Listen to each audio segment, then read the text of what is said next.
A very good morning and welcome to Africa and Beyond Television Network. And we are looking at very sad news. Yesterday, Airforce of Zimbabwe Pilot, Air Lieutenant Nesbet Tambudza, died after the Karakoram 8K8 jet trainer aircraft that he was flying crashed in the Guinea-Fowl area in KuGweru. So this is what is happening, and it's a very sad situation. Remember, we said that Zimbabwe can no longer boast of any air force because the equipment which they have, the planes and everything is actually no longer functional, is outdated, is no longer up to date. And the Zimbabwean government has neglected our officers, and they failed to deal with this matter as a matter of agency. They continue to run propaganda, they continue to buy people cars, they continue to do all sorts of things, but they forget to equip our military, especially our Air Force. So let me tell you that this is a very sad situation, and a statement which was issued by the Zimbabwe Defense Forces is about the Air Force of Zimbabwe Pilot dies after an aircraft crash near Guinea-Fowl in KuGweru. And the Zimbabwe Defense Forces is saddened to announce the death of a young pilot, Air Lieutenant Nesbet Tambudza, who died after the Karakoram 8K jet trainer aircraft that was flying crashed in the Guinea-Fowl area in KuGweru. The unfortunate accident happened when the pilot was on solo consolidation general handling and navigation training. The commander, Zimbabwe Defense Forces, General P.V. Sibanda, said that the news of the death of the Air Lieutenant Tambudza had been received with heavy hearts, and all officers and members were in mourning over the sad loss of a talented pilot. On behalf of the officers, men and women of the ZDF, the commander, Zimbabwe Defense Forces, wishes to express his heartfelt condolences to the family, relatives, friends, and colleagues of our departed officer, Air Lieutenant Tambudza. Air Lieutenant Tambudza was a young pilot who had demonstrated immense potential and was therefore selected to undergo a jet flying conversion training course at No. 2 Squadron Josiah Tungamirai Air Force Base in KuGweru. At the time of his death, he was in the final phases of training on the K8 jet.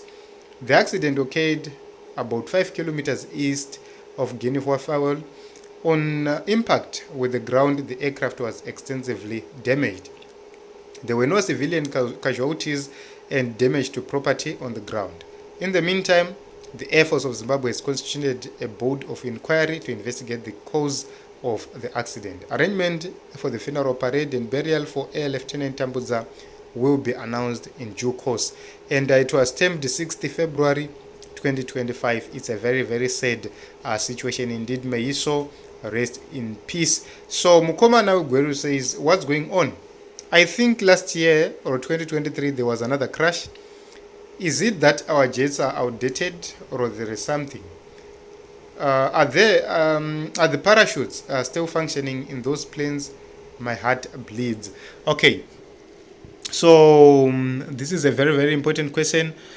What I can say is these aircrafts are now obsolete and they are no longer functional. This is my own view because they have been neglected. Our government is focused on crying about sanctions, and they've forgotten to deal with the core issues. They've forgotten to actually equip our military to be that military which we used to have in the nation of Zimbabwe. Apart from shooting our own people in the streets, they are scared to deploy even to countries like DRC because they know very well that they are no longer safe. If you look at the DRC war, the Air Force played a very significant role, a very important role, because when the attacks were coming to invade the airport, the Air Force of Zimbabwe was non-stop firing at the targets up until they managed to drive away the rebels who were there, or the invaders. That is how they managed to have key positions. It was because of the Air Force. Now, it means if they are to deploy, they'll only deploy ground force. They won't be having enough Air Force to work with, which is a problem. We don't even have modern aircrafts in terms of our military. That is something which needs to be fixed when we have a new government. It will need to fix that. It will need to make sure that we are 100% secure. It will need to make sure that we are leading as a country in every sector, in everything, in terms of manufacturing, in terms of industrialization, in terms of agriculture, mining, everywhere. We must be dotted everywhere. We must make sure that we become the breadbasket of Africa. In times of crisis, Africa relies on other countries like Ukraine. Look at what happened in Ukraine.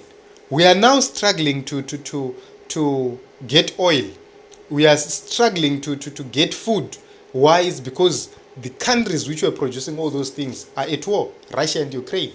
And these are countries which were servicing us. And the prices have gone up. But if Zimbabwe as a country was producing like in the past, Africa could not have had these problems. Zimbabwe could have been the biggest beneficiary. I can tell you, Matabeleland South, Masvingo province, they can be sustained on irrigation through and through, by simply empowering our own people. But where are we? Rutenga can be a hub. That is the vision of President Advocate Nsunjemisa, to say Rutenga must be the link of Mozambique, South Africa, Botswana, Zambia. All these countries being linked from Rutenga. It must be the central hub, which means we can develop this nation to unimaginable or unthinkable levels. It will happen. So my message to my brothers in uniform, Chema in Etariro, a new great Zimbabwe is coming. Let us continue to pray and make sure that we get change in Zimbabwe.